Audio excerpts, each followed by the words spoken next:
The time to act is now. It's time to make decisions based on what is most important, the education of our students.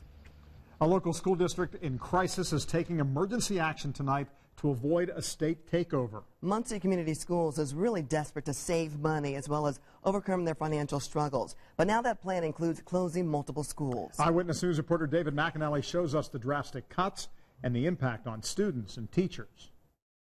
Thursday's Muncie School Board vote was important, a victory for folks who wanted to keep this middle school open. For folks who wanted to keep an elementary school open, though, not such good news here in this crucial vote as the legislative session draws near.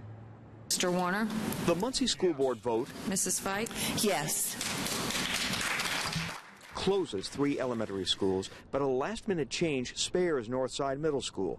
The cost cuts to avoid a threatened state takeover. I do believe that we're in a very good place. I mean, we've got about a $15 million issue, but now we're at the point where we have almost $13 million of that addressed. School board and administrators met with Indiana lawmakers on what it would take to stay off the takeover list. They were told have a vision plan. It includes cutting around 30 teachers, 8 administrators, the 3 schools, and making deeper cuts in insurance and other costs. Schools that have been taken over by the state have not done as well.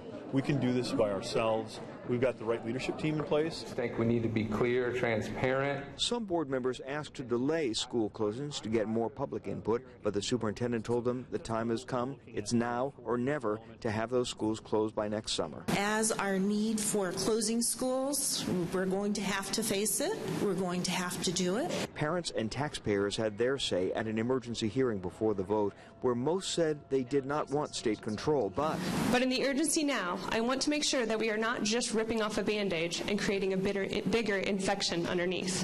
The infection, she says, are budget cuts that trickle down to the classroom, fears of longer rides to school and more students per room. But I've heard that buildings don't matter. But I'm going to tell you something. As a mayor and as an elected official, certain buildings in certain neighborhoods matter. Muncie's mayor told the board, do what it has to do to keep the district out of state control, but don't close Sutton Elementary, the only elementary in that part of the city. He offered to work with the district on that, but the school will close. It's going to be hard.